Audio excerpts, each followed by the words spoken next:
Hey everybody, it's the week 2 update. We're halfway through the training now, and it's been a really interesting week.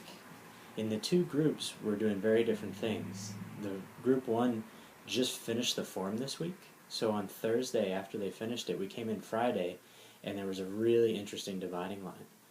Bruce made the big distinction between, on the one hand, on Thursday we finished the shape of the form, the sort of the container, and he said now everything that we're going to do has to do with internal content.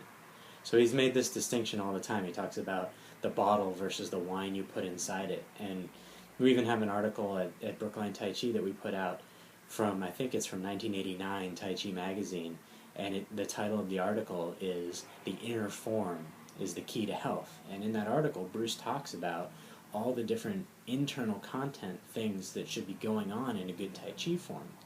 And I find this working with beginners all the time is such a huge hurdle to get them over, because people know Tai Chi by what it looks like on the outside. They see the shapes of the movements, and they see it flowing and graceful and relaxed, but it's really hard unless you're used to looking at it to see what's going on inside.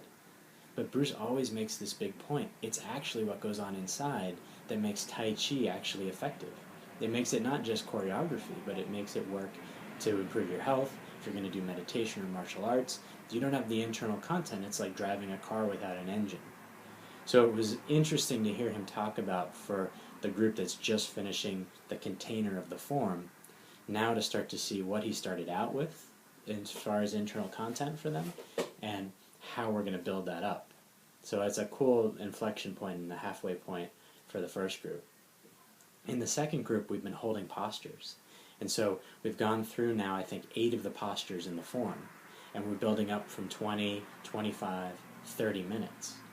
And this is one of my favorite methods, the posture holding. And you see, if you look at some other posts on here, you see me messing around with 30 minutes of one posture or something else like that. I've always liked it in the standing practice. It was the thing that kind of, for me, made it the difference between what's on the outside and, hey, if you stand still and start to just feel into the body, there's this whole internal landscape you can start to explore. And that was the thing that always got me excited about Tai Chi. So I'm very happy that we've been going through and holding posture by posture.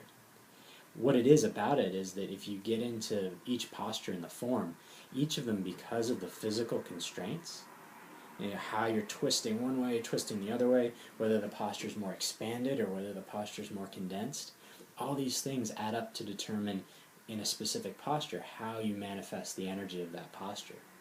And so by holding it, you start to feel those internal gears kind of click and lock together in a way that you just, if you're always just going through the form and doing whatever, you totally miss that aspect of it.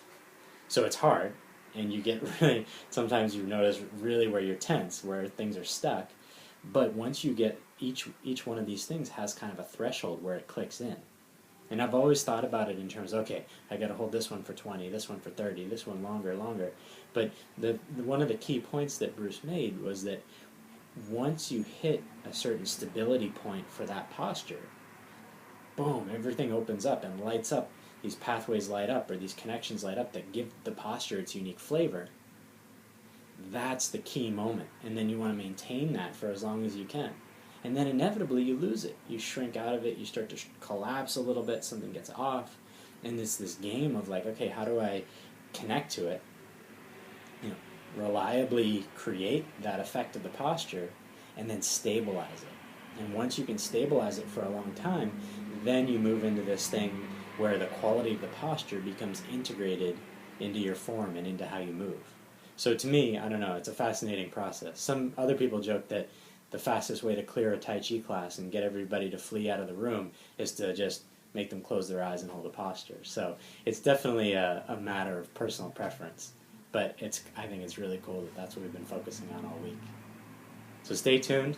We're heading into the second half of the training, and I'm sure there'll be a lot more interesting stuff to share. Okay.